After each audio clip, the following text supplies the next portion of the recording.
వాళ్ళు ధర్నా చేసిండ్రు. నాగర్ కర్నూలు జిల్లా పెంటపల్లి మండలం జటప్రోలులో ఇలా తడిసిన ధాన్యాన్ని కొనండి మొలకలెత్తుతున్నాయి అని చెప్పి రోడ్డెక్కి రైతులు ధర్నా చేసిండ్రు. జగిత్యాలలో తూకంలో 4 కిలోలు 5 కిలోలు ఎక్కువ పెడుతున్నారు, మాకు బస్తా మీద 5 కిలోలు తీస్తే క్వింటాల్ మీద 10 కిలోలు పోతుంది అని చెప్పి జగిత్యాలలో రైతులు ఇలా రోడ్డెక్కి ధర్నా చేసిండ్రు. అదేవిధంగా సిరిసిల్ల జిల్లాలో తంగలపల్లి మండలం జిల్లెల గ్రామంలో వడ్లు కొనుగోలు చేయడం లేదని సిరిసిల్ల సిద్దిపేట హైవే మీద రాస్తా రోకో చేసిండ్రు. అదేవిధంగా సన్నవడ్లు కొంటలేరు, 2 నెలల నుంచి సన్నవడ్లు అమ్ముకోవడానికి కళ్ళంలో వడ్లు కోసి ఎదురు చూస్తున్నామని చెప్పి రాస్తా రోకో చేసినారు. వనపర్తి జిల్లాలో రాత్రి భారీ వర్షం పడి సంచులన్నీ తడిసిపోయినాయి, మక్కలు తడిసిపోయినాయి, కొంటలేరు అని చెప్పి మరి వనపర్తి మార్కెట్ యార్డ్ బయట రైతులు ఇలా ఆందోళనకు దిగినటువంటి పరిస్థితి. మా ఈశ్వరన్న గారు నియోజకవర్గం ధర్మపురిలో రాయపట్నంలో కూడా అక్కడ వడ్లు కొనడం లేదని చెప్పి ధర్నా చేసి కంప్లైంట్ ఇస్తే అక్కడ సీఈఓ ప్రభాకర్కు నోటీసులు జారీ అయినటువంటి పరిస్థితి. అదేవిధంగా ఖానాపూర్ ఆదిలాబాద్ జిల్లా ఖానాపూర్ మండలం ఏర్వచింతల గ్రామంలో 4 కిలోలు 5 కిలోలు ఎక్కువ జోకుతున్నారు, రైతులకు తరుగు పేరు మీద తాలు పేరు మీద తీస్తున్నారని చెప్పి పిఏసిఎస్ నిర్వాహకులను రూమ్లో వేసి తాళాలు వేసింది. ఇవాళ అంటే రాష్ట్రంలో ఈ జిల్లా ఆ జిల్లా కాదు, రాష్ట్రం అంతా కూడా ఈ సమస్య ఉంటే ప్రభుత్వం ఎందుకు మొద్దు నిద్రపోతా ఉంది? ఏదో అంటే చూడు, రోమ్ తగలబెడుతుంటే ఫీడేలు వాయించుకున్న నీరో చక్రవర్తి లాగా రైతులు చనిపోతుంటే, రైతులు ఆత్మహత్య చేసుకుంటే, రైతులు రోజుల తరబడి పడిగాపులు కాస్తుంటే, రైతులు ఎండకు ఎండి వానకు తడిచిపోతుంటే మన ముఖ్యమంత్రి రేవంత్ రెడ్డి గారు ఏదో జూబ్లీ హిల్స్ ప్యాలెస్ చక్రవర్తి గారు మాత్రం అందాల పోటీల రివ్యూలు ఢిల్లీ ట్రిప్పుల్లో బిజీగా ఉన్నారు. ఇదా రైతుల పట్ల మీకు ప్రేమ?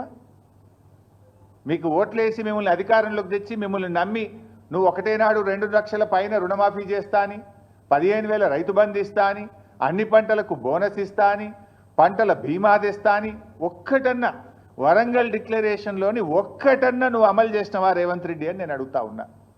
రాహుల్ గాంధీ ఆయనే వచ్చి ఆ డిక్లరేషన్ను వరంగల్లో విడుదల చేసిండు. ఆయన అడగడు, ఈయన అమలు చేయడు. రాహుల్ గాంధీ కూడా బాధ్యత ఉంటుంది కదా, అడగాల్సిన బాధ్యత నీ చేతిలో. రాహుల్ గాంధీ క్రెడిబిలిటీ ఏముంటుంది రేపు? రాహుల్ గాంధీ రేపు వచ్చి ఉపన్యాసం చెప్తాడు, వింటాడా? ఏమని నమ్మాలి? ఏమని చెప్తావు? వరంగల్లో ఇచ్చిన హామీ ఒక్కటి అమలు చేయలే అని రాహుల్ గాంధీ ముందుకు క్షమాపణ చెప్పాలి. ఏడాదిన్నర్థం అయింది, ఇంకెంతకాలం మోసం చేస్తారు?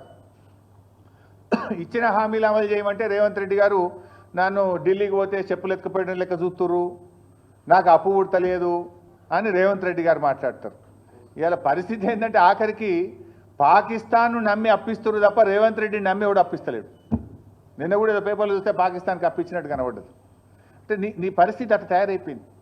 ఏంది అసలు నీకు పాలన చేతగాక, నీ ప్రజెంటేషన్ సరిగా లేక, నువ్వు ప్రతిపక్షం మీద బురద జల్లబోయి నువ్వు తీసుకున్న గోతులో నువ్వే పడ్డావు. ఇప్పుడు ప్రభుత్వాన్ని నడపడం అంటే ప్రతిపక్షాల మీద దుమ్మెత్తి పోసినంత సులువు కాదు రేవంత్ రెడ్డి గారు. ఇప్పటికైనా పాలన మీద దృష్టి పెట్టు, రైతుల కష్టాలు తీర్చాలని చెప్పి నేను రేవంత్ రెడ్డి గారిని కోరుతా ఉన్నా. తక్షణమే ముఖ్యమంత్రి గారు రివ్యూ చేసి ధాన్యం కొనుగోళ్లను వేగవంతం చేయండి. నిన్న వర్షం పడ్డది, ఇవాళ రేపు కూడా వర్షాలు ఉన్నాయని వాతావరణ శాఖ చెప్తా ఉన్నారు.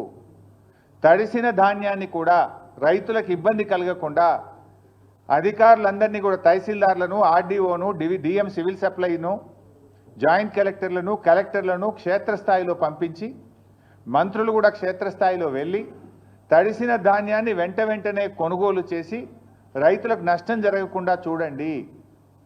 అసెంబ్లీలో ఉపన్యాసాలు ఇచ్చుడు కాదు, తరుగు తాలు పేరు మీద 5 కిలోల నుంచి 10 కిలోల వరకు రైతుల దగ్గర క్వింటాల్కు కట్ చేస్తూ ఉన్నారు కనుక దాన్ని రివ్యూ చేసి తాలు తరుగు లేకుండా కొనుగోలు జరిగే విధంగా రేవంత్ రెడ్డి గారు చర్యలు తీసుకోవాలని చెప్పి మేము డిమాండ్ చేస్తూ ఉన్నాం.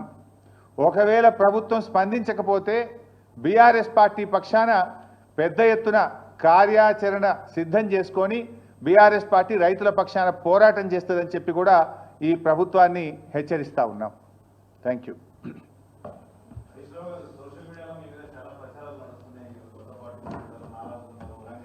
నేను ఇంత మంచిగా మాట్లాడితే నువ్వేంది?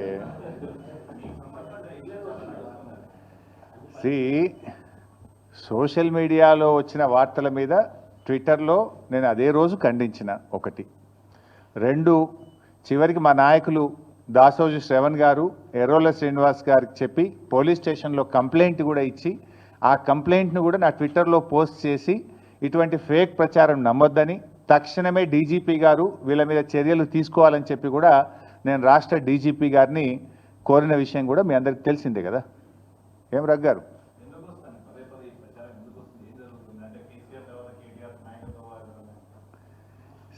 ఆ పంచాయతీ లేదు మా పార్టీలో. నేను చాలాసార్లు కూడా చెప్పాను, మీరందరూ కూడా చూసింటారు. ఒక్కసారి కాదు, కొన్ని వందల సార్లు చెప్పి ఉంటాను. ఇవాళ కేసీఆర్ గారు మా పార్టీ అధ్యక్షుడు. ఆయన యొక్క ఆదేశాలను తూచా తప్పకుండా పాటించే ఒక క్రమశిక్షణ కలిగిన కార్యకర్త హరీష్ రావు అని చెప్పిన. ఇది బహుశా వందల సభల్లో చెప్పిన, టీవీ డిస్కషన్స్లో చెప్పిన, ప్రెస్ మీట్లలో చెప్పిన, చిట్చాట్లో చెప్పిన, అనేక సందర్భాల్లో కూడా చెప్పిన. సో మీరు అన్నట్టు కేటీఆర్ గారికి నాయకత్వం అప్పచెప్తే స్వాగతిస్తాను. డెఫినెట్గా ఐ కోఆపరేట్. ఒక కార్యకర్తగా హరీష్ రావు పార్టీ నిర్ణయాన్ని, కేసీఆర్ నిర్ణయాన్ని ఎప్పుడైనా శిరసా వహిస్తాడు తప్ప గీత దాటే వ్యక్తి కాదు. ఇది నా 25 ఏళ్ల రాజకీయ ప్రస్థానం చూపిస్తుంది. 25 ఏళ్ళ నుంచి నేను బీఆర్ఎస్ పార్టీలో ఉన్నాను. పార్టీ జెండా పుట్టుక నుంచి ఈ రోజు వరకు కేసీఆర్ గారి అడుగుజాడల్లో వారి సూచనలకు అనుగుణంగా పనిచేసేటువంటి ఒక కార్యకర్తగా హరీష్ రావు పనిచేసిండు, రేపు కూడా చేస్తాడు. Thank you.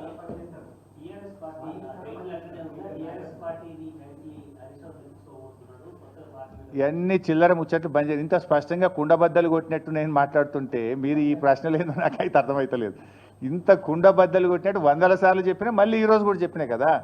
My leader is KCR. What ever KCR says Harish Rao will follow it. That's all.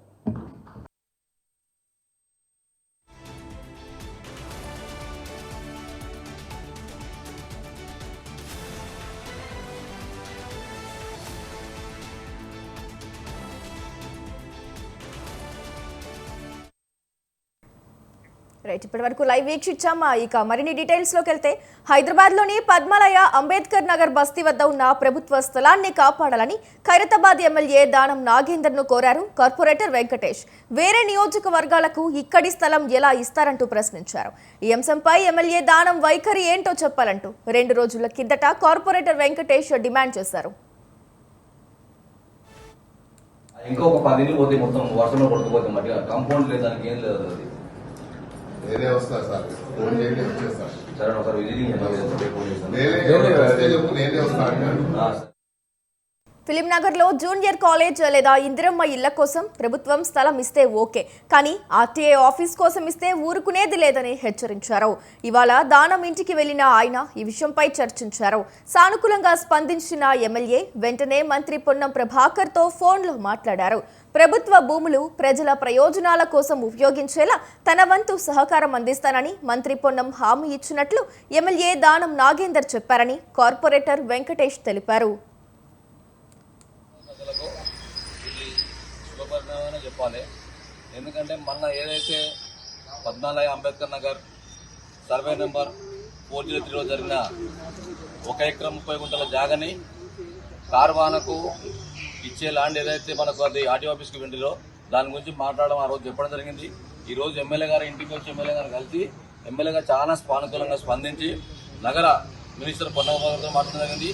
CM ఆఫీస్కి వెళ్ళి వాళ్ళకు నా ముందు